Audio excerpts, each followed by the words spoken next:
Hey, community. We made it to the end of the year, and these are the segments and guests that you chose and that we chose as our favorite moments of the year.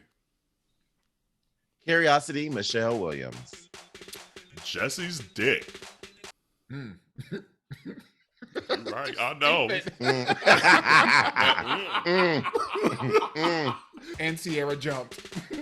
So get your cups ready. That is not working. Ooh, so get your cups ready. I Get guess. your cups ready for Minority Report.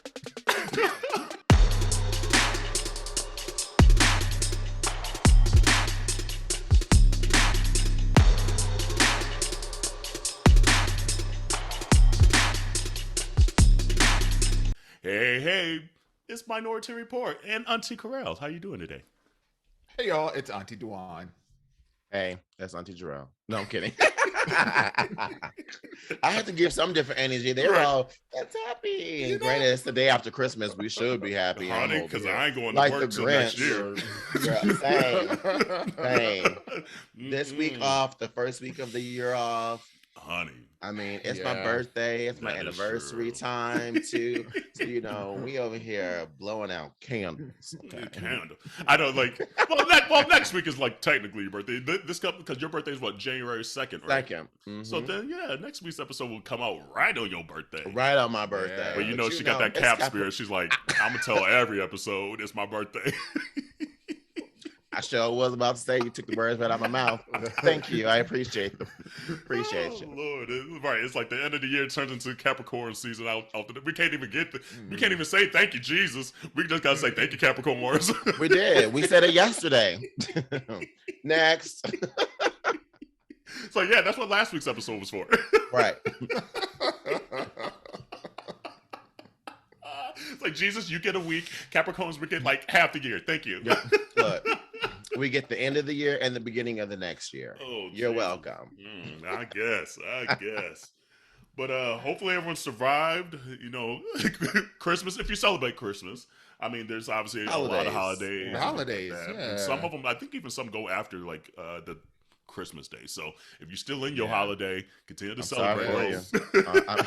I said sorry for you. Let me tell you. Sorry for this. I'd be tired. I'd be tired when the holiday seasons come around. That's why everybody be taking that week after the holidays off. And it'd be funny. They like people be trying to email and get shit done that week. It's like, no. No. What are you doing? Don't send me no damn email. Well. Look, you know I'm damn not taking. well. I am not taking any time off. Why? Because ain't nobody gonna be here. So it's like, what's the point? That is a true statement. I might check a couple of emails, but it's like my feet is up. Look, she'll be cozy. I'm working in peace. Cozy. Cover in my skin. Now I can see Dawon being like this, sending emails, then setting the timer for the email to send right when someone comes off of PTO. So it's like, I'm just gonna put this in the queue. All right, they get back on when? Okay, boom. There we go. It'll be in their inbox at 9 a.m. Period. So like, I'll be thoughtful. Nope, I don't do that. I send, look, you're gonna get this email one way or the other, and if you don't respond, I'm gonna circle back and be like, "What about that email, though?" Oh, right. And you know they can't say nothing because he's HR. So you can't pop off like you really want to. Do you think people be dreading your emails sometimes, like because you HR? Oh. Like, no, okay. Because my function within HR is around diversity, inclusion, and belonging. Okay. So you don't. People be like, this nigga.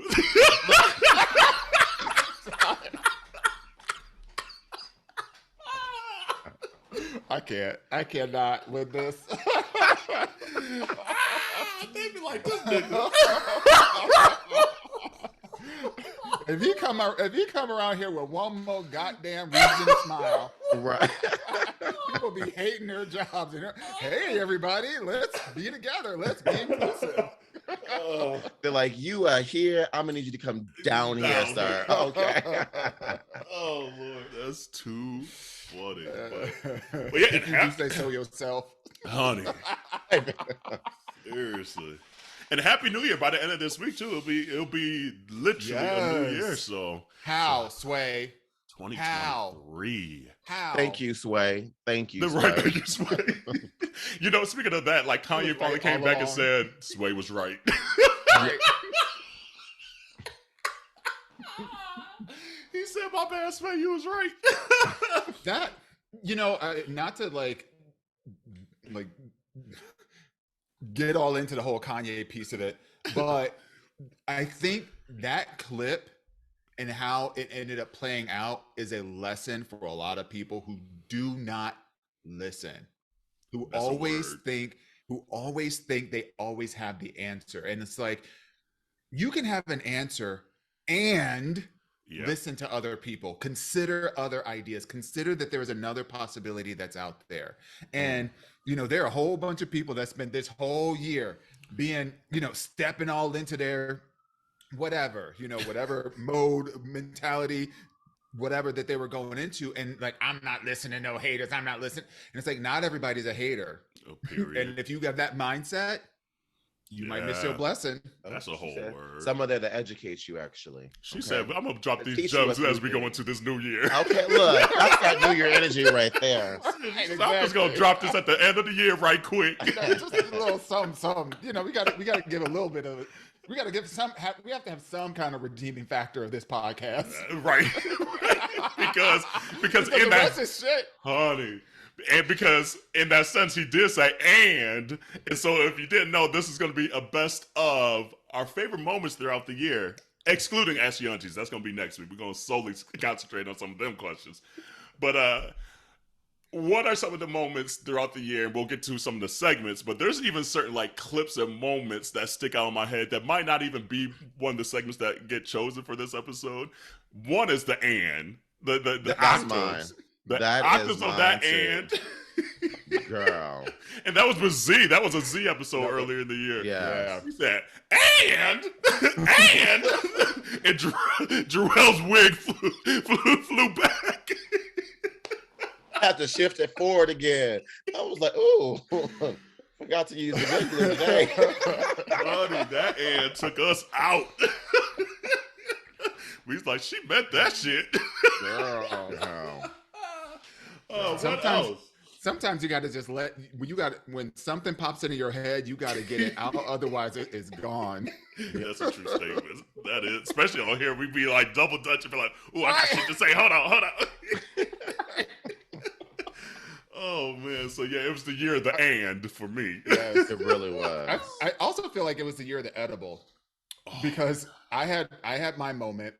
Yeah, I think that was even like late last year. Yeah, that was way back when, and then we had Landon show up as a guest, and this. I was like, heifer. And here's the thing: we already said don't come on here high because we know the end result, and this heifer still did that shit. She said, "I need to learn for myself." I guess so. It's like we already learned that lesson last year. Shit. But she's like, "No, I ain't learned it." She was like, "Oh, let me try this sativa. This will work." No, bitch, you still not talking. You ain't saying nothing but 2 words. You didn't blink a whole bunch of times, but there was nothing coming out of your mouth. Jesus. But thank you, Landon, and we'll say that right now, Landon. Thank you, because one thing that's kind of changed a lot this year was even though COVID's still out here and craziness, a lot of us had to get back into either going back into the office, starting new jobs and things like that. So our day job schedules kind of got a little busier this year, where we couldn't be here as consistently as years past. And so thank you, Landon, for filling in when we needed you, because our schedules got a little busier this year. So we appreciate you so much for filling in and hopping right in and getting acquainted with the community, even though you have been on a few times before. Yeah. He was like a series regular this year. Yeah, like we were talking about the view. It felt like, but she Marlo, damn, but Marlo got a peach now, so you never know. It took about a decade, but yeah. Tired. Come on, little sister Solange. You know. Like, he's the kid sister too, or whatever, from my buddy. Right. But no, thank you, Landon. What else? This year we launched our Labuticus series. Yeah. Yes. Like pedestrian drag. What else? Oh, we had? girl, that so took me out, That's bitch. really, damn. And I can't even read my handwriting. I wrote down a couple of them to remember, but I can't even read my damn handwriting. Never mind. Pedestrian drag was like a big one. There was something about like cake or something. No, hold on. I don't even remember. Oh, you're talking about the cake that the Dawon made? Because That was another moment. Yes, that was. I wrote that Dawon's like, cake. you better tell me my cake ain't it. Right. We was sitting there like, I was girl. so mad. So mad. And them just everybody up there on the rooftop just drinking and sweating and ain't saying a goddamn word to me. And here I am, finally done with my little hosting duties to sit down and have a piece and like, oh, this is nasty. Girl. Oh, it so was. What? It so was. Not that. She said it all came back to me. It all came back. to me. Oh Lord. That cake tasted like New York City air. It had no flavor, but it was just like It was just. it ain't right. It ain't right. Oh man, another one that like I was just looking back even on the clips on IG. That fat, you should have never called me a fat ass Kelly Price. That was like an early theme in the year. We kept on referencing that shit. And when I finally saw that clip, because so all these years of people saying it, I had never watched it. And then Dawon was like, "No, y'all got to watch this. You gotta see this. It's I'm crazy. like, "Oh my god, that is too much for me." Like, And then like, that's and then that cracks me up. And then, like, I forgot I moved this year. I was like, sheesh. Oh, the other Labuticus was professionally ugly. I'm dying. And that was Jarrell. Jarrell said, I know. That's why. He said, well, it's professionally ugly. And we was talking about Drag Race. That's what it was. We was talking about Drag Race. Oh, man. That was a good Labuticus. Oh, Jesus. But I'm gonna be nice next year. Mm-mm. Look at y'all. Look. Okay. Okay. Okay. Oh, and the Omicron variant when Jarrell was sick, and we was like, "Oh, you got that B-Day variant." That was funny too. The Omicron variant and the Atlantis Homicron and all that shit. Oh man! And I did write down our top episodes of the year, just like download wise. So, I'm gonna ask you two. What do you think they were? Oh shit. Well, for sure, Michelle. And they surprised me. Michelle, It surprised me. Okay. I think Michelle, and I'll say, I'll the Palm preface Springs with this one? too. I'll preface this too. Michelle was a little later in the year, so it might not have enough time as well to get up to some of the numbers as well. Okay.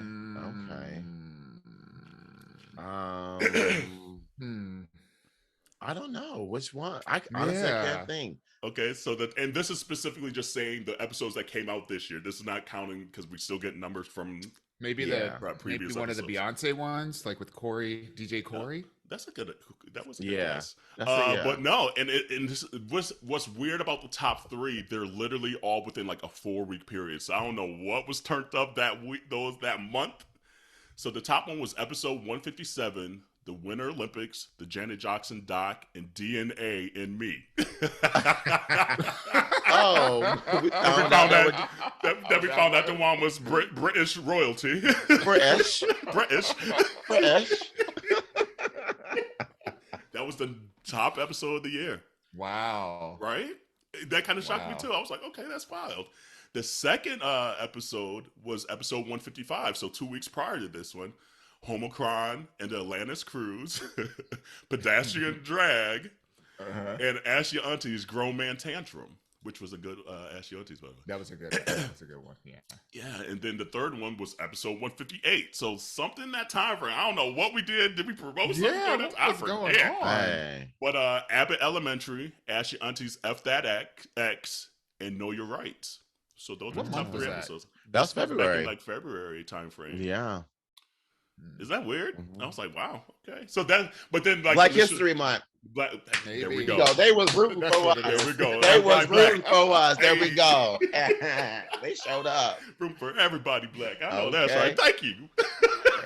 Ow. But then, like, looking at more recent times, the Michelle episode is slowly but surely about the eclipse and everything. So, for sure. For sure. And I mean, again, Michelle, and we'll talk about this because it's going to be a clip. Michelle, Thank you so thank much. Bill. you. Yes. Thank you. Like, yeah, it's still mouth the gate for me on that episode. Yeah. Honestly. Yeah. Like, Yeah. that's And I love that dope. she still stays in contact with Yeah. us too. And like, you know, she ain't Yeah. forgot about us. No, I'm like she'd be oh. checking in. I'm like, oh, Yeah. So Literally again. checking in. Come Plug. on, come on, professional. But okay, so community. We're gonna get into some of our favorite segments throughout the year, and so for me, the moment that stuck out in my mind, like the second we started thinking about this, was the Ciara "Why You Jumping" episode, because it takes a lot at this point for like 2 out of the 3, if someone's talking, to be like mouth agape. Like, we're kind of used to each other and what we're going to say and things like that. But for both, especially for Jarrell to be mouth agape, because Jarrell be saying some wild stuff. Right. But for both of us to be mouth agape, we were like, whoa, why are you picking on Ciara? Like, Wait, hold on. Wait, but here's the thing though. At first I was with you, Kerel. I was like, yeah, leave Ciara alone. And I slowly was like just going with Dawon, like, but wait, but did I need it? and Like, then by the end, I was like, well, damn. look, you convinced all of us, okay? Oh, man. And here's the thing. Hypnotize. And you might be right now, because if you think back, that song ain't did nothing. I still think it's a bop of a song. I still think it's a good song. But you're right. Nobody else thought it was a bop. Let me tell you, because the thing is, she done still released some songs since Oh, then. I know. And I ain't heard. Where they go? Damn. And I'm still listening to Renaissance. Same. I didn't listen to it 3 times today. Girl. Look, I Oh, use man. Apple Music, and it creates like your playlist of the year, like your top like Yeah. 50 songs. Literally, the top 10 is the Renaissance The album. Renaissance album. There you go. Literally. Yeah. So yeah, community, you'll see why.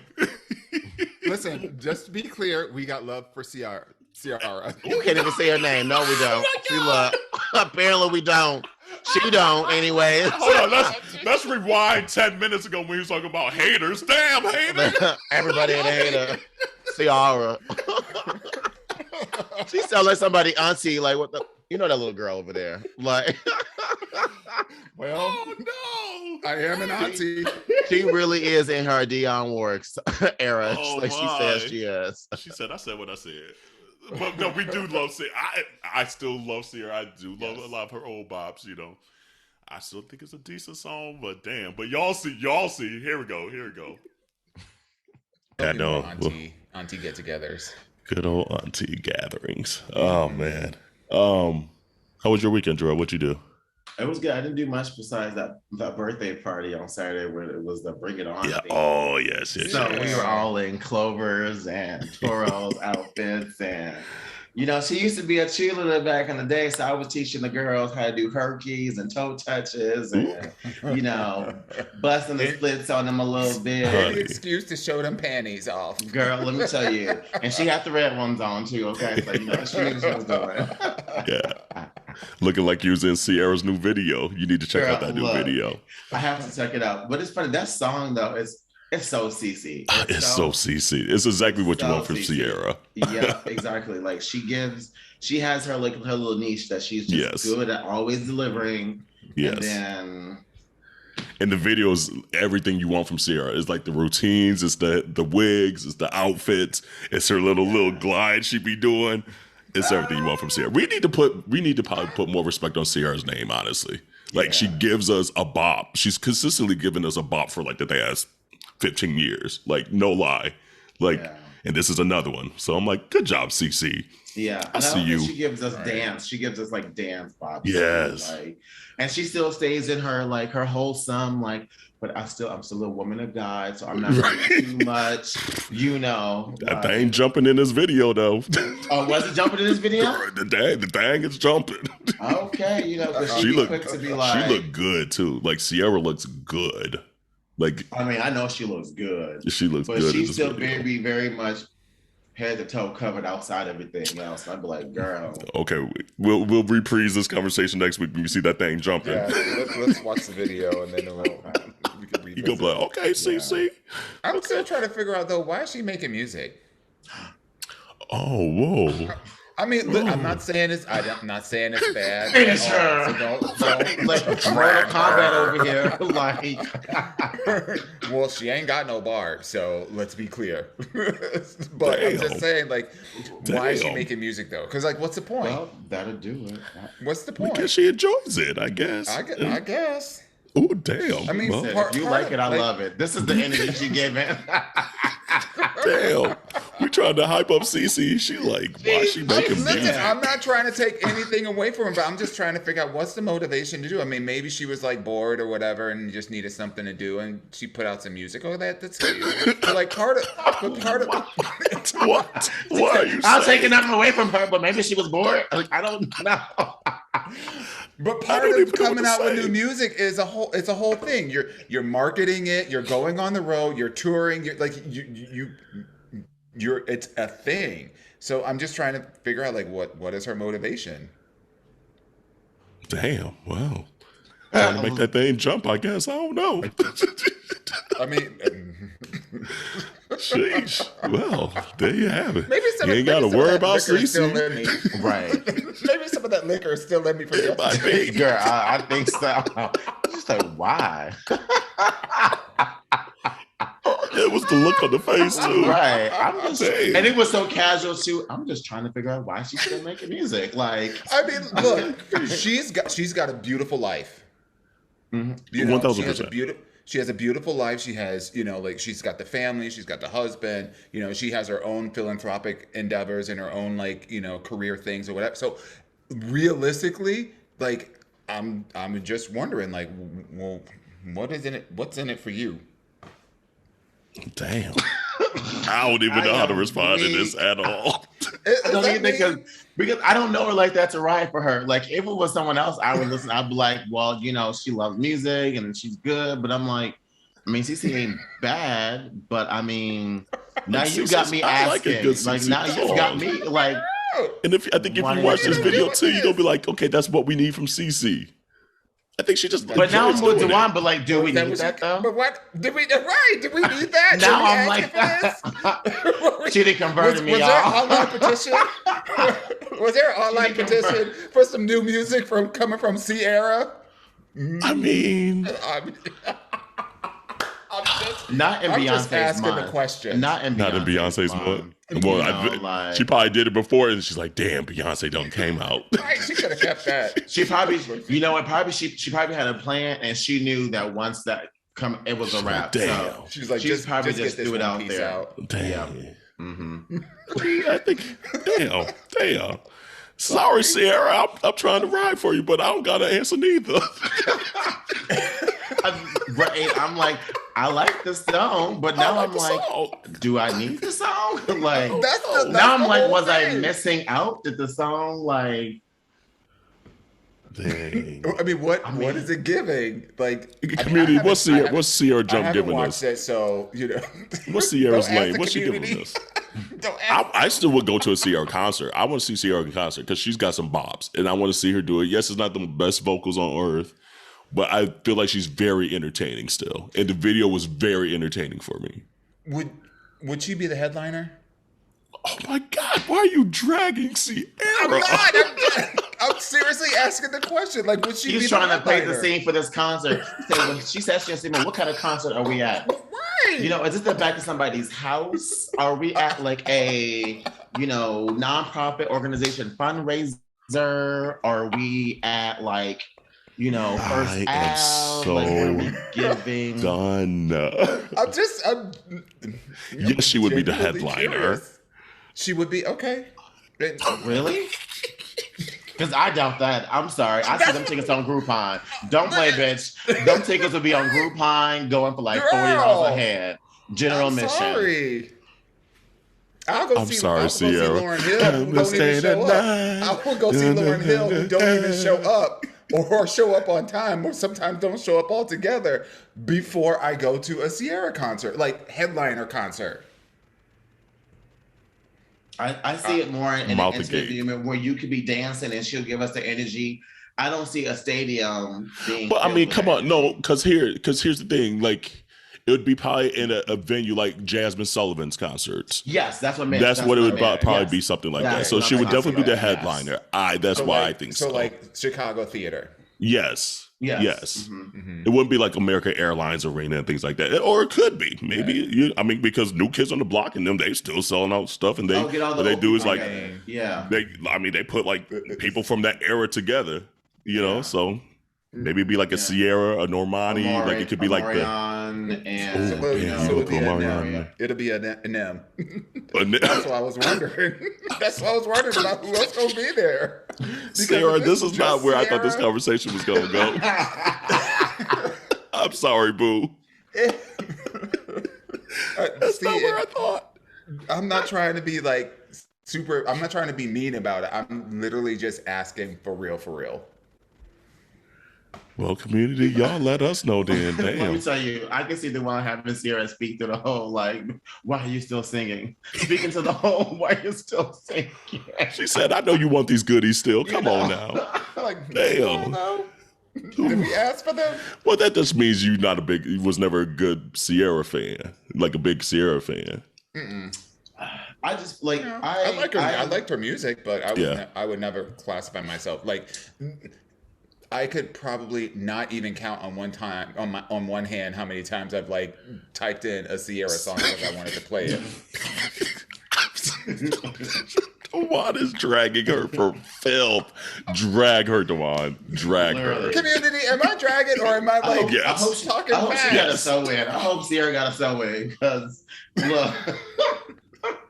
Oh my God. When she pulling over here, I'm like, damn, girl. I mean, like, I like Ciara's music. Everything from Body Party before, I still rock with.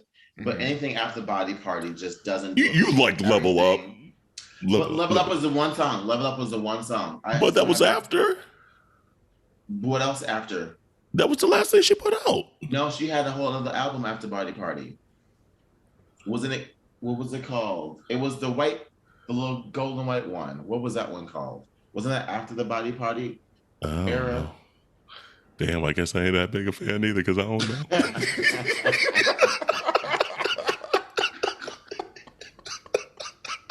Oh my goodness. Yeah.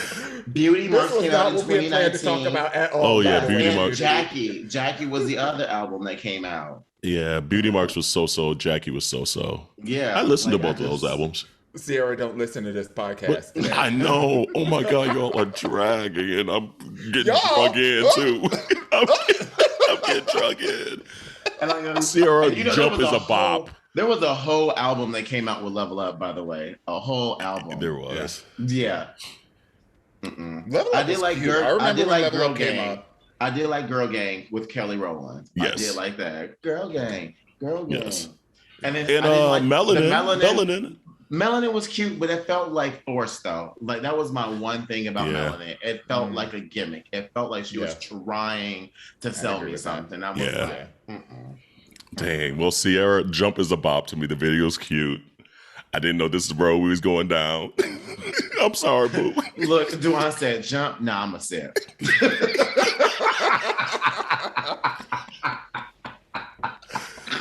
Damn. Legs crossed at the ankles. Okay. Yeah, right. With your little kitten heels. Right. And it's the lean back from this stuff. I'm so done. I don't even know how to transition from this either. Because we were originally going to talk about just Can we like relationships and stuff. And Can we damn. officially call Beyonce's "Break My Soul" the song of the summer? Oh, is that official? the second it came out? Yes. Yeah. Yes. Yeah. I'm just we do. I'm just asking the questions. 1000%. I just can't. Yeah. I can't not. And you know we were dying, first of all, because all of us were cackling, laughing, and talking throughout the whole thing. Look, at one point I was like, damn, I feel so bad for the community because we didn't just like astro projected away from the podcast. It was just really just us. And that we were wasn't not even a topic that week either. Like Sure that's the wasn't. funny thing. Like that was like a blurb of something. And that turned into be like damn half near the episode. I was like, and I had But like you no know what? voice at that point. Oh God. I think the community does appreciate those. Like, I mean, we're always going to show up authentic. We're always going to have real conversation. This is not like, CNN, but but I do feel like the community really appreciates when they can get joy when we're having joy. You know what I mean? 100%. Because they were chiming in that week too. They sure on, like, were. the Yes. Well, and my sister Nicole and I were going back and forth on Instagram. She was like, I want you. Why is she still making music? And she got that fine ass man. Go put your legs up somewhere. Like, get into philanthropy. Come on. Put your legs up somewhere. Oh my God. I cannot. Hey, that part was me. It wasn't the conversation with my sister. Right. Oh my God. No. How is this still shocking me? Oh Jesus. Anyway. Ciara, we'd love to have you come on the podcast. 1000%. Come on. And why would I do that? Right. She's like, y'all just hold me out for a whole year. These haters. Shit. All right. Hate don't live here. We just, observe Hate it. don't live here anymore. Oh, all right, Dawon, what you remembering, boo? Oh, so this is when this is Jarrell's when he came back from Palm Springs and he had a little bit of Wait, no, scenario. is that what? No, that was mine. What are you remembering? Yeah, what am I remembering? What you remembering? Yeah, Sorry. We know what you remembering. Okay? Right, they got you. Look, I ain't forgot, and I wasn't even there. Let me just say this. This is when the community has your back. Because they reached out to us and just like lit our DMs up to let us know that there was some big old big news out there. There was some oodles of noodles, honey, that we needed to see in New York, and thank you for our proximity to Times Square that we were able to grab some tickets and. Kerel was able to hop on over. We were able to see for ourselves. I hopped on that train. I hopped on the bus. I hopped on the plane. Good. Not me. Barely made it. Barely made it. Not me sending y'all that video in the group chat at 8 a.m. my time though. Honey. Being like, bitch, did y'all see? And literally like, so Kerel, you coming up? Are we? I'm looking at tickets right now. I was like, I mean, and they did round 2. So I mean, people were here for it too. I'm just saying. And the place was packed. I thought you said he was packed. I wanted to be packed. You can see her. You can see, and he wasn't. And the killer part about it was he wasn't the only one that was on stage that was packing. Little honey. It was a smorgasbord. To this day, I wish that one man, the one that didn't even take his clothes off, the one that was kind of like the Dominican machismo, yeah. He was packing something in them pants that I was like, what is going on? Like Pillsbury biscuits. It was squozed in there. I was like, oh. You wanted to go on the edge of the counter, bitch. I think he was the only man out of all of the ones that were in the play that did not take his clothes off. And I was like, damn. And that's the one that I needed to, because there was something in there. Like you saw the ball. Oh my God. And on Anyway, that note, right. play the clip. Run it back. Oh my God. Well, we can't get out of here without talking about Jesse Williams. Bitch. Okay, so when I text y'all, had y'all already seen it on Twitter? I had already known for like a month because Mike Vasquez, Mike Vasquez, had been in the DM saying, y'all need to go see this. I don't even know the name of the damn play. I call it the Jesse Williams play. What was the play? Take me Take out. me out. Take me out. There we go. And he's like, girl, we went and saw it. And he's like, Jesse Williams got a big old thing. I was like, okay, cool. You know, cute. He's cute as shit. As maybe I'll get up there. And kind of, one of those things you're just like, okay, whatever. Put it in the back of your mind, whatever. But then the world saw it. And then I saw it. I said, Broadway.com. Let me tell y'all, community. So I sent a Twitter post to the group, and I instantly, Dawon, I could be there in 1.5 hours. We trying to go see this? The train station is right by my job. We out. Check your personal message. Just exclude me through Auntie Jarrell out there. I'm going straight to the. What we doing? I was like, well. There is no lie in that statement. Look. First of all, Kerel was like, Dawon, you want to go tonight? And I said, let's do it. But then he got quiet. Because during the day, Dawon has his phone like on the silence mode. And so I was like, oh shit. Like the tickets were starting to go quick. Like I would like click a couple of them and be like, oh, these seats are no longer here. And I'm like, shit, the whole world trying to see his thing. So I was like, oh my God. I was like, okay. So first I called Corey. I was like, Corey. And this is like literally like 3 p.m. Yeah. I'm like, Corey, do you want to go to New York? If so, hop in the shower, meet me at the station, park your car in the garage, and we're going to hop in the train and we'll get Dawon and Adam to go. And he's like, and he was like slow poking around with him and then home. I was like, never mind, I'm going. I was like, it's taking too long to decide. I need to get these tickets and I need to like get in the train station.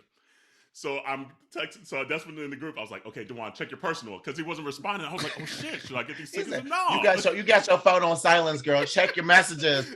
Alma, check your battery.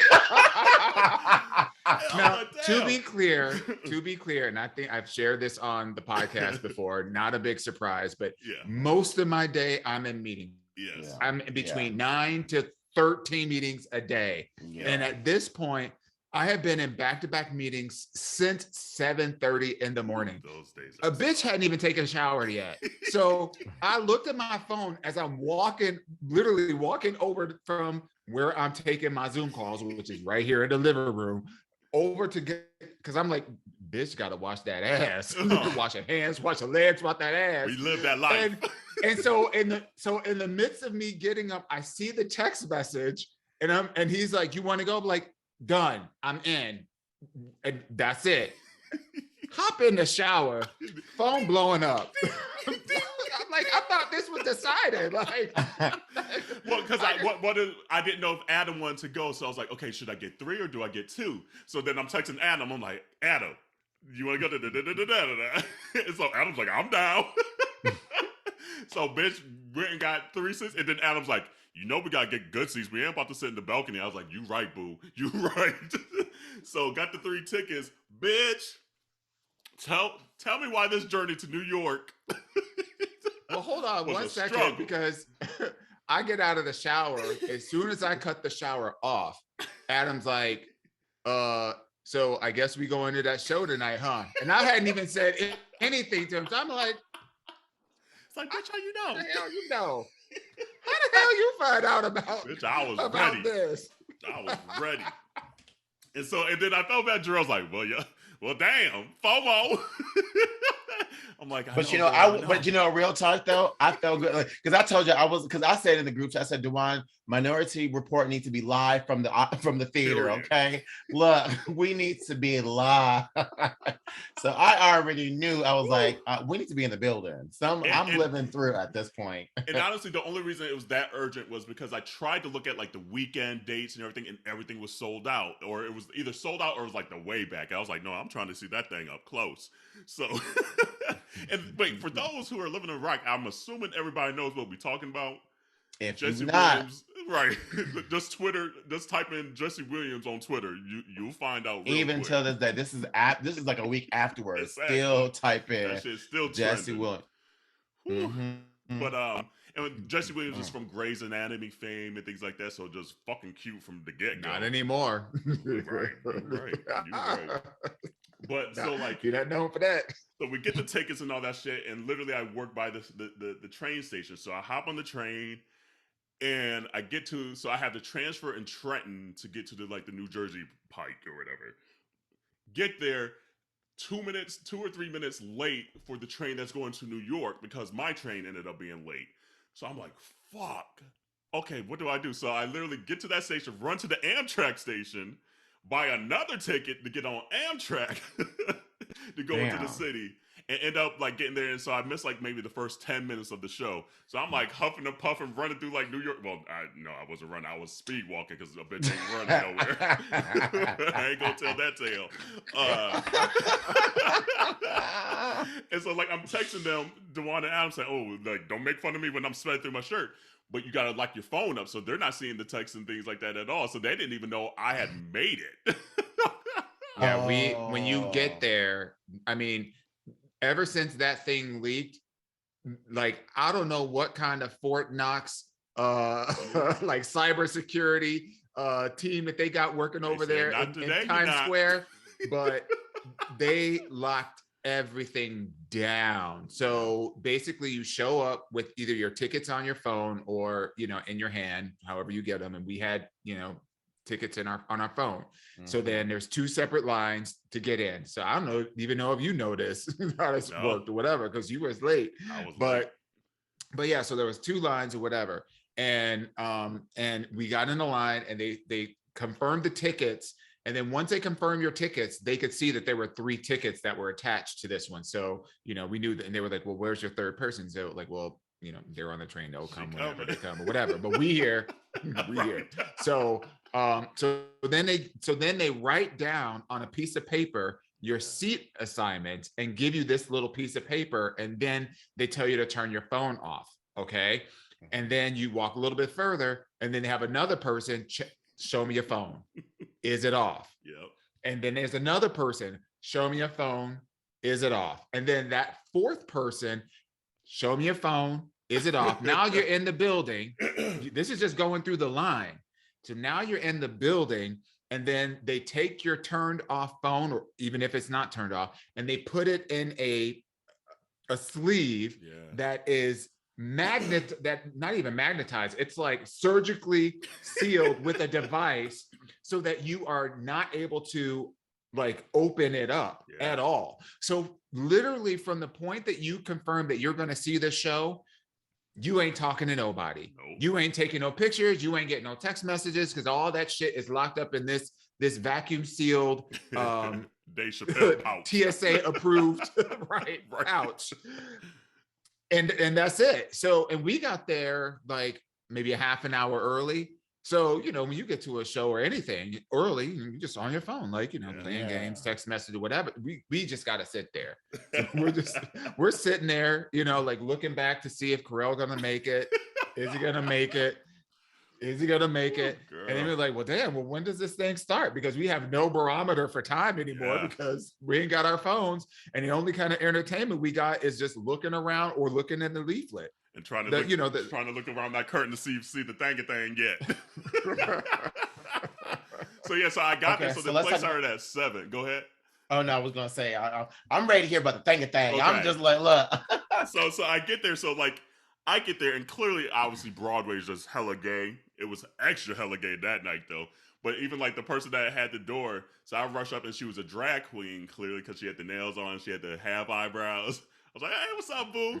And she's like, Jesse Tyler Ferguson won't be here tonight, just to let you know. I was like, who that? We ain't looking for him. We looking for Jesse Williams. And she's like, you know what? That's what everybody keeps saying tonight. I was like, thank you. So, Dawon said, you put your phone in, da-da-da-da. And so, since I was late, I got there at 7:15. The show started at 7. And so, in my mind, I'm like, damn, it better not have been the opening thing. I'm going to be pissed. And so... like the one lady was like, well, you're gonna have to go up to the top level, the balcony, since you're late. But then there's this gay guy. I was like, oh, do I really like? Is there a seat in the back? And he's like, come here. And he looked in and he's like, okay, just sit right there in the back. So I was like, thank you, because I got a CC. And literally, I sit down, and the first thing I see is a dude coming from the side screen, naked. I was like, yes, this is my type of play. And so literally from jump, because it's a locker, they're in the locker room and stuff like that. So it's not just Jesse naked. The whole cast throughout the show. All of them naked? All yes, of them. Multiple times. All of them. All of them. Multiple times. Yes. And they're good looking men too. So you're just like, oh. And yes, all the things were thanging.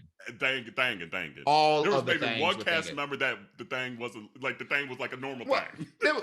Well, technically there was two. Yeah, you're right. Yeah. Technically, we won't say no names. Say their names.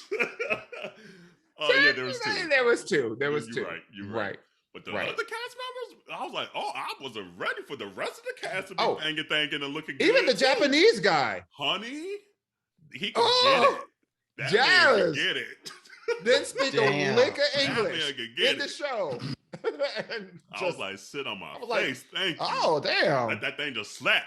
Anyway, so literally that's what I sat down to. I was like, oh, shit. So already in my mind, I'm thinking, oh, fuck, did I already miss the scene, though? Because if this is, like, already it, fuck.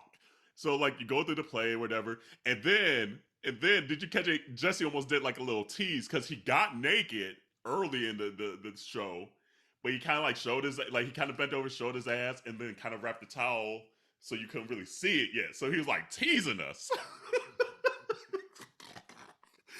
And it's just a hella gay crowd. So I got like these gay men next to me and they're like oohing and ahhing and shit.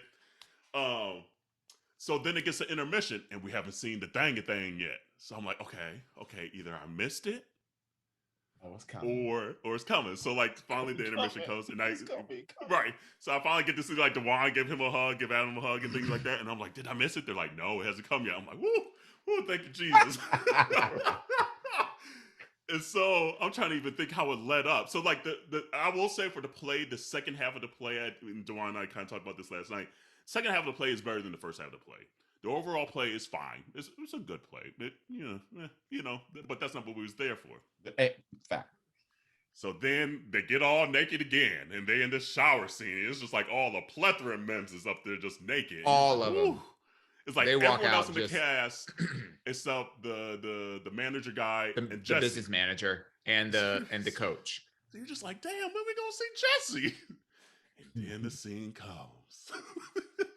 The lights get low. Well, first of all, hold on. Wait a minute. Because all of the players came out. So you got to see all of the players, all different shades and colors and sizes and all of that stuff. And they're literally taking a shower in front of us. Like, like rubbing their balls, washing between their legs, all of that. And they're turning around. They're like, it's not like they're being shy about everything. Like and I think I said to Kerel, I think they use those little hand warmers, that you use in the wintertime that you put in your gloves, to make sure that things are real extra loose because everybody was hanging at their best. Exactly. And then at the end of the shower scene, you see a little we saw a little, just a that little. Dude right now, one dude might have been, he had a halfy going. He did. Yeah, he did. Like, on the right. When it's hang different, but then when it kind of get like a little halfy, kind of just hangs a little it's a little stiff, but it's like it's like that. Because and the thing of it is that when you take a shower, at least as men, we take a shower and the water runs off you, and your dick is just loose or whatever. It generally runs down. Well, his was running at like a 25-degree angle. Come on, Matt. They're taking a shower, they're taking a shower. The shower is behind them, and they're all facing us. So you just seeing everything. Yeah. And the one on the right, it was kind of like It was, and everybody else's stream was going down. So he needed a little assistance and to it's make funny. sure I he was watched, showing at his best. I watched What Happens Live just to see the Jesse interview because he just did it a few days ago, and the bartenders on it were the rest of the cast. And Andy asked him, "Do you fluff yourself before you get out there?" And they're like, "Yeah, you got to do a little something." And he's like, and the guy that had the semi chimed in, and he goes, "Well, but you got to be careful because you don't want to get too riled up and too whatever." And it was funny because I was like, "Bitch, you was the one that was a little riled up on stage, little riled up, a boy. little too much, right?" But so you get to that scene, you're like, "Damn, these dudes just naked all throughout the show. This is dope." But where's Jesse? Honey. Because it's everybody but Jesse at this point. Yeah. And then it gets to the Jesse scene. And the funny thing is, it's like a serious scene. Like the whole setup, like the play is like a serious matter. But that bitch came out and he had the towel on, the showers came back down. One dude was in there and his thing wasn't thangin', but whatever, it is what it is. We wasn't checking for him, no way. Jesse, come on, got that towel, hung that towel up, honey. The whole place gassed. Yeah, like the air just sucked all the way out. So did. So did. And it was thangin'. It was what you see. What you see is what you get. It's a pretty penis. Yeah. It's a pretty penis. Yeah. Like, yeah. Yeah. Yeah. Yeah. Look at her, girl. Clean your mouth a little bit, girl. Clean the side of your mouth a little bit, girl. Jesse, this is a go be. Jesse, we love you, boo. That thing was banging. Dang. The thing that I keep like thinking about is this is the best kept secret in Hollywood for a long ass time, because I mean, think about it. Jesse is obviously he's physically attractive, but he's also like mentally, like just when you see him speaking at award shows, and he's just so I'm not going to use elegant. Yes, I'll use that. But he's so his speeches or his the way that he's presenting himself is so different than everyone else, because there's always a message behind it. It's almost like he's giving a public speaking engagement versus taking he cares what he's really saying. He knows absolutely he has a platform. And in the play, his character is gay. Yeah. And the premise is that on this baseball team, he has decided to publicly announce that he's gay, right? He's the most valuable player on this team, the most highly paid player on this team. And, at the height of his career, he announces that he's gay. So the play happens at different intervals before and after, him, having this revelation, and him coming out wasn't really, they didn't even show that part of him like coming out, but it was always being referred to. Yeah. And so people were talking about him and his character, as if, well, we'll see if see how this plays itself out, because usually, people who are part of that lifestyle have all these kind of, things happen to them.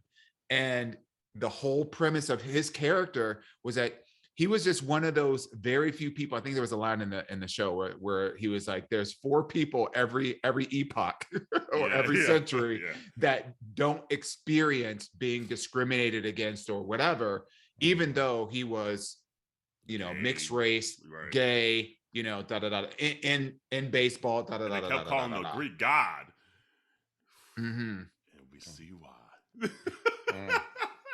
Honey, but honestly, the play, I can't give a damn about the play. I hopped on that train, planes and automobiles, and running through Manhattan to see that thing, and it lived up to the thing. And the funny thing is, like, she crossed 2 state lines, 3 state lines. Honey, bought multiple tickets that I didn't even use for the train because I missed the train to get my ass there.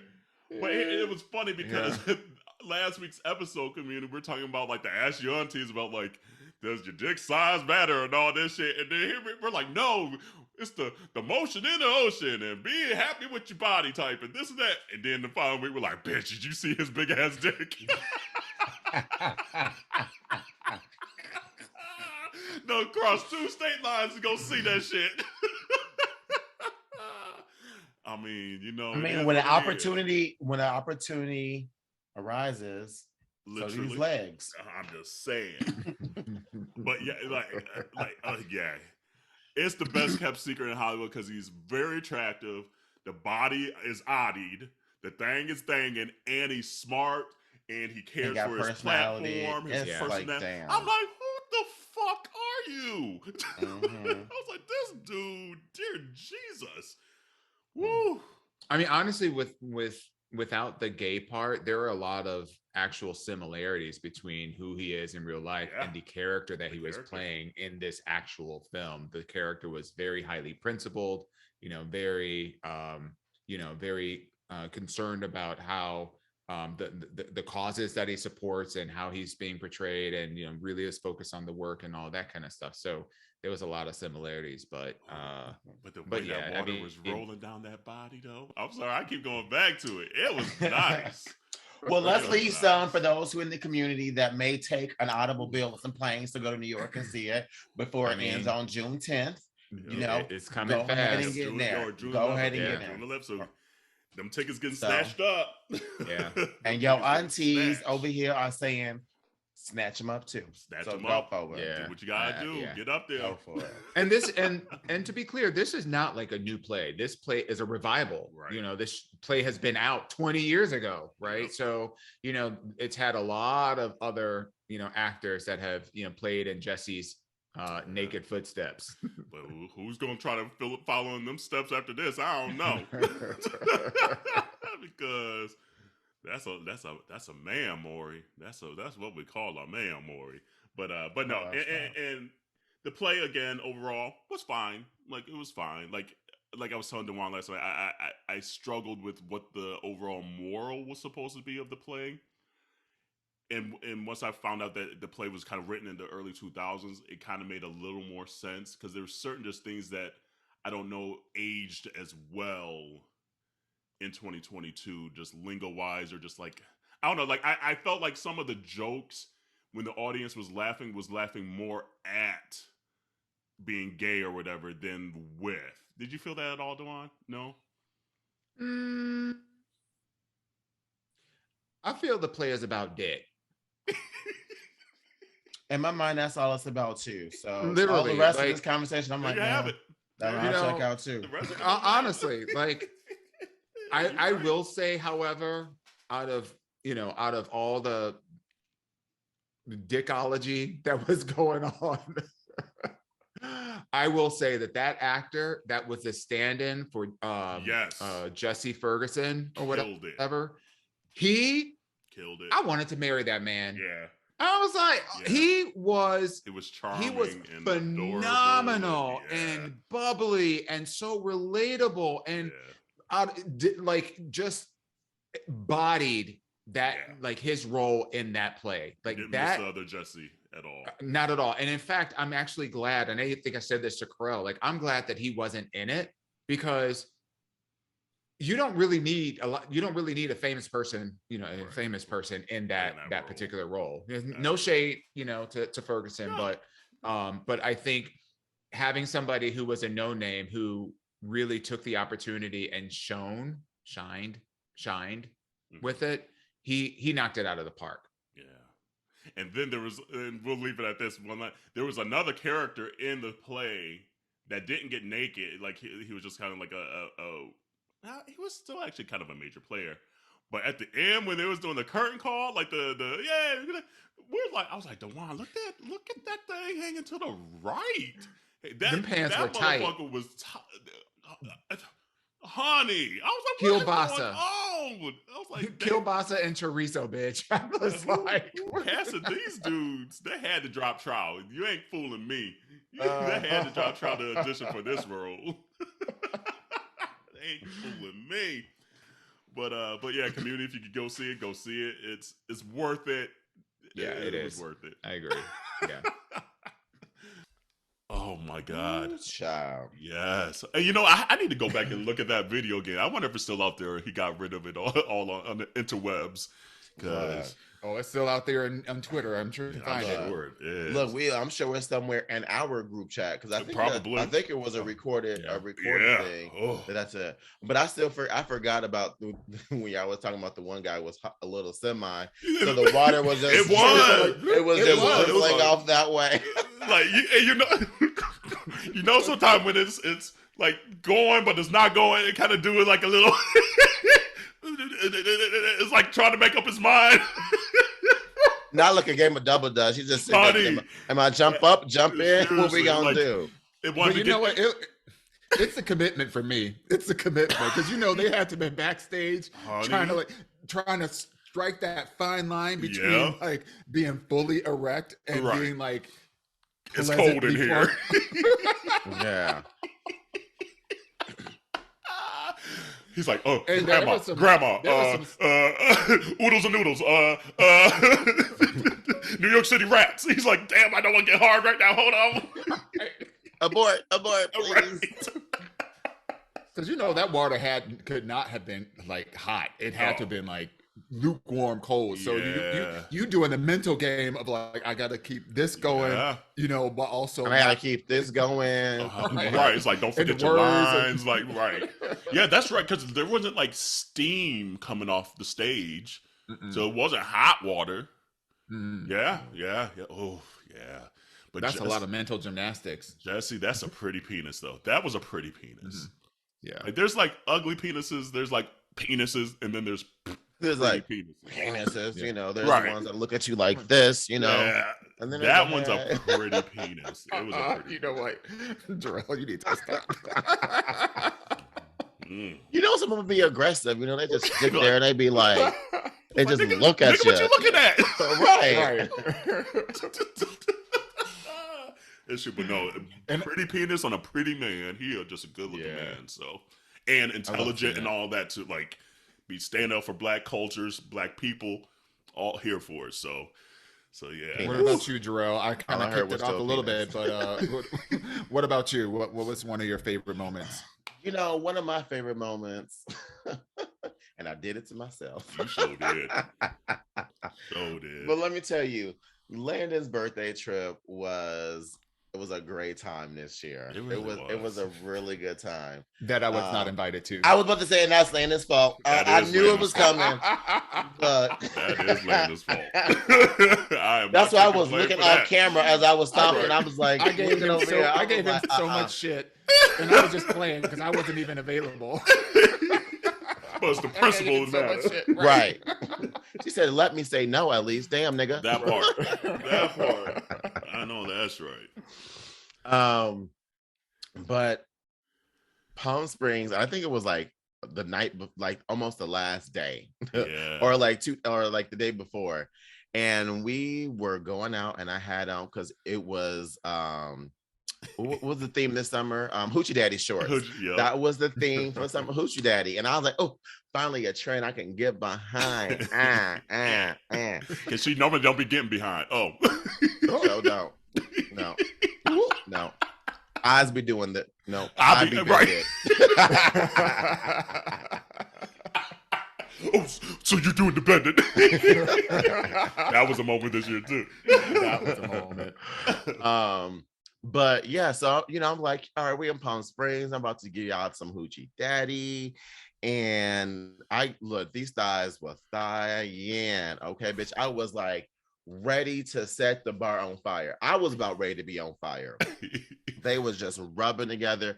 So then here my ass is trying to find some sort of relief. And thank you, Jarrell. Thank you, Jarrell, for coming through with that CarMax for your girl, because I was getting no relief. And here's the thing: it was a tube. It wasn't like the circular one. It was like a tube. So can you just imagine? He literally took this shit off like this and said, "Literally, I literally had scoop it on the finger and just I cannot." Yeah. Mm-mm. And then prior to that, I got dragged in the Uber before I could even get my thighs on Honey, fire because your I thighs must have got been thawing then because it was messing up your brain cells. look probably.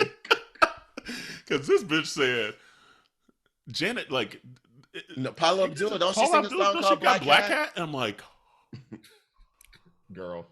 Wait, I still forgot the name of the song. Is it Opposites Attract? Is that what we were listening to? opposites of, yes. Oh yes, girl, I did it. You did it, I Joe. remember We this did it, one. Joe. Yes. He's like, well, ain't there a cat in it? I'm like, oh my God. Like, this is just too much for me. And here's another moment from the year. We forgot, and I wrote it down, just looked over here. We forget that Jarrell couldn't name 5 Luther Vandross songs at the beginning of the year either. So And we still didn't got know some. who Anita Baker was. So That was last year. So we still got work to do, community, on our sis here. We still got work to do. We just bear with us. this just goes to show that No Child Left Behind left a few behind.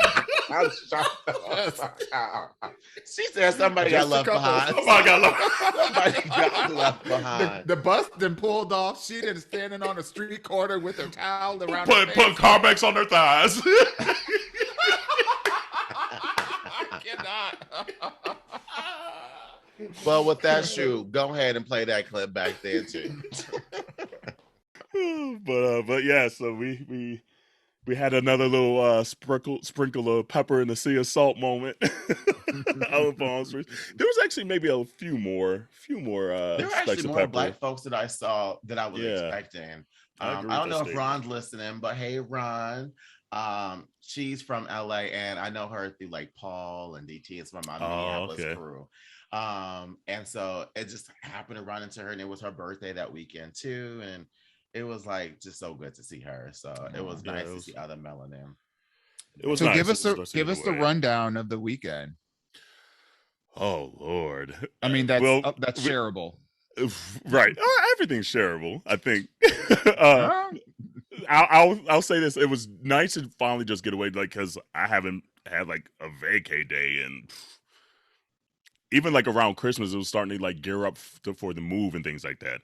So I hadn't just had a moment of just like chilling out in a while, probably since like October of last year. So it was just nice to just get away, not think and things like that. Obviously hang with friends and all that stuff, but just to simply not think for a while was what I needed. But yeah, I mean, debauchery, a lot of drinks, a lot of White Claws, a lot of vodka, a lot of Rage Cage drinking games that Jarrell taught us. I was getting the girls fucked up. I was getting them. Look, people over there like just casually drinking. Some people by the pool. People just watching TV. Some people on their phones. Like, we're here to be, to be celebrating birthdays and milestones and shit like that. And I said, where is the energy? So I was like, you know what? Let me bring out some drinking games. So we played Rage Cage. Had the girls taking shots. Look, Kerel had to take a shot of vodka. She didn't even know it was vodka. though. I thought it was like a White Claw. And I was like, oop. I was like, oh, that's not fair. Shit back into the cup, and she said, "Is this supposed to taste like this?" I said, "Yeah, it's vodka." She said, "Oh, right." Drink it. It's like you got to prepare Auntie Vodka to take vodka. But then Dawon, our sis Jarrell, bless her little heart sometimes, because the first one I'm gonna say is we're in a Uber ride and a song comes on. So it was Jody Watley, by the way, and Landon. Hey, shout out Landon. Happy belated birthday. That's why we're out in Palm Springs. Him and James, our friend James. Happy birthday, guys, again. At first, it was a Jody Watley song, and Landon was like, who is this, Paul Abdul? And I'm like, oh my God, ladies. But then here goes Jarrell. Well, first, no. First, Kerel Shady Ass was like, actually, Jarrell, this is Jody Watley. Remember, you didn't remember who she was? And she timestamped it everything. So like, did. Yeah, that was the Anita Baker episode. That tracks. That tracks. And then, so he's doing that, and then he's in the front seat, and then my left side is Auntie Landon. And she was like, oh, is this Paula Abdul? And I was like, oh, I didn't know. I thought it was Paula Abdul too. And I was like, because isn't that the girl who sings Black Cat? was like, don't she sing that song Black Cat? Oh my God. And they were like, that's Janet Jackson. I was like, well, I know Janet Jackson. No, has first there was like a pause of like quietness. Yeah, and Auntie Jarrell was in the car too. Okay, Yeah. So like literally, I am in The other Jarrell, yeah. And I was like, you don't know that's Janet Jackson? He's like, yeah, I know Janet Jackson has a black cat, but doesn't Paula Abdul? I'm like, Paula, and then I'm like, I'm trying to think like, what does he mean? Then he's like, wasn't she in the video with a cat? I was like, opposites attract, Jarrell? And I was like, the cat wasn't even black. And I was like, well, that cat wasn't dancing like a white person, so I just thought it was like, you know, the spirit of my people in a cat. I was like, I cannot. I was a kid. It was a cartoon. A child sees a cat dancing.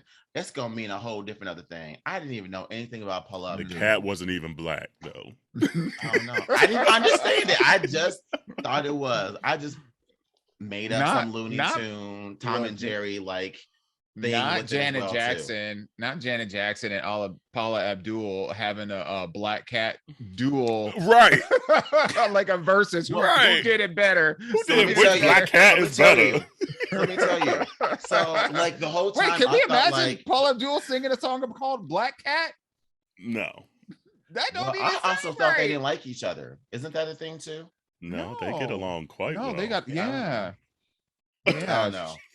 I just thought Paula Abdul was trying to be Janet Jackson, and I never really got into Paula Abdul. And Paula Abdul was like her choreographer. She was one of her first choreographers, and I had no idea. Yeah, and and that got her into the business of doing music. So really, it was she started as a Laker girl, and then she choreographed their routines and whatnot, and then she started working with other artists, and then she started working with Janet Jackson for the majority of her videos, and then that parlayed Paula into actually doing her own music career, and she came out with Straight Up Now Tell Me. 3 black pop princesses, goddesses, queens in a matter of 2 minutes. Jody Watley, Janet, and Paula. No. I didn't say Janet because I knew. Yes, you did because you didn't know what song. Yeah, maybe not Janet. No, I cleared that exactly because I said I knew Janet Jackson's song "Black Cat." Okay. I just thought that Paula Abdul also had a song called Black Cat.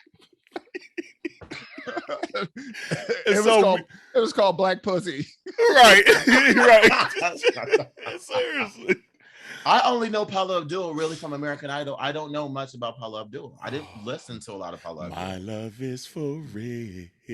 No. That might be my favorite Paula song. But and so this is before we get to the bar that evening.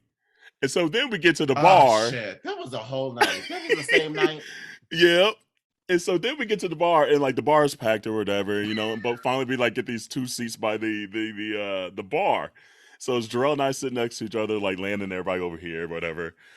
And I just had I'm like kind of like this. If you're watching YouTube, make sure you're subscribing and everything like that. So if you're watching YouTube, you're seeing what I'm doing with my body. So I'm kind of like my back a little bit to Jarrell, but not much. And then I kind of like square up to the bar and look over. And I'm like, Jarrell, what are you doing? And I look down.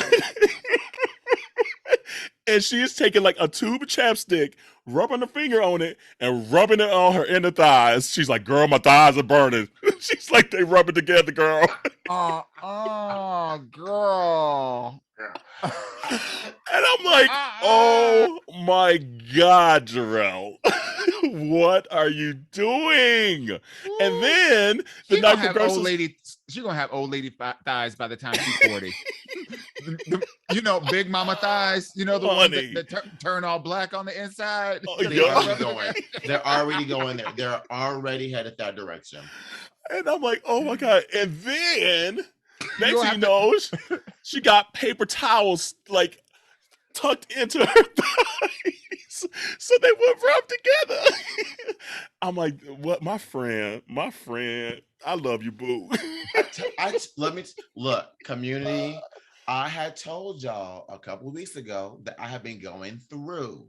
I have been wearing compression shorts and leggings underneath my clothes. And she had her daddy hoochie shorts on that night, so she could get a compression shorts. Because it's hoochie daddy season, so I had on my hoochie daddy shorts. And so there was no material in between these thighs. And if you took a straw, or you ever see like when they take a stick and they rub it like this to spark a flame, like to start a fire, that's That what was my her thighs be thighs. doing. That's my thighs. Oh my They rub against each other so much that I get blisters in between my thighs.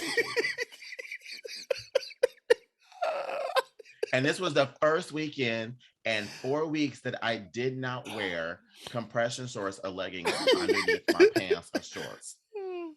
The I struggle was real. dying when you say Wow. I was dying laughing because it was just the most ignorant thing on earth. It was everything. But you know it what? was My thighs smell like Carmex and watermelon though. Shit. I smell fruity honey. tooty down there, bitch. I was like, Damn. my friend is going through it The tonight. struggle was real. The struggle. I was like, I couldn't sit down. I had to wobble like this because my legs are so big that I could not let them touch. It was too much for me. It was too much. I was like, oh my Lord, she going through it.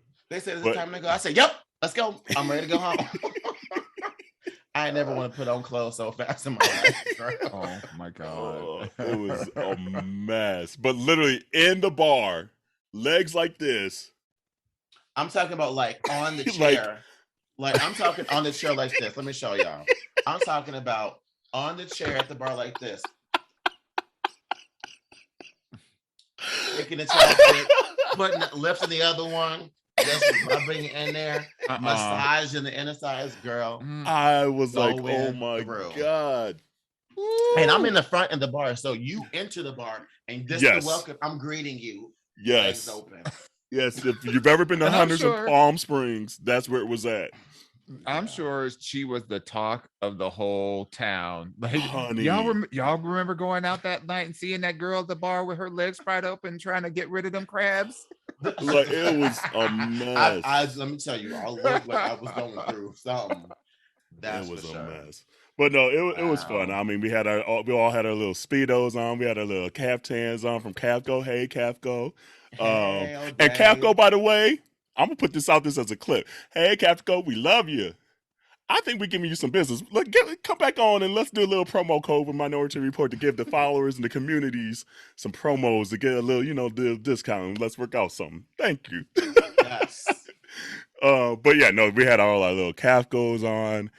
I don't know. It was just needed. It was necessary. And then like the last day, Jarrell and Fist flew out of LA, and so then we got to meet up with Mo, grab a couple drinks in LA, and then Lana and I went back out with her that night. And I didn't tell you guys yet. I ran into Jasmine Masters too. Did you really? Yeah, because we ended up going to Mickey's, and so they had like a little drag night there. So like Cornbread was performing. Maddie Morphosis performed. Oh, shut up. Oh, yeah, nice. Yeah. But then like Jasmine was just in the crowd, and so we were just standing there, and I look back.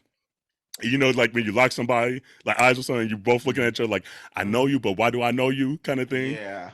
And I was like, oh shit, that's Jasmine. So I went up to her. I'm like, hey. And she's like, hey, gave her a hug. And I was like, you don't know who I am. She's like, I recognize you, but why do I know you? I was like, Minority Report. She's like, oh shit, what's up?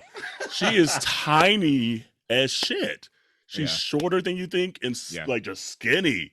I was like, okay, come on, little slender queen. Yes, bitch. Yes. But yeah, I ran into her. So that was cool to go out with Mo that night as well. And we saw, I need to look to see if this is on the Shade Room or something anywhere. So it was Landon, Mo, and I at Pink Taco in LA, just grabbing dinner. And the manager comes up to our table. They're like, do you drive a black Lamborghini SUV? I was like, I wish, but no.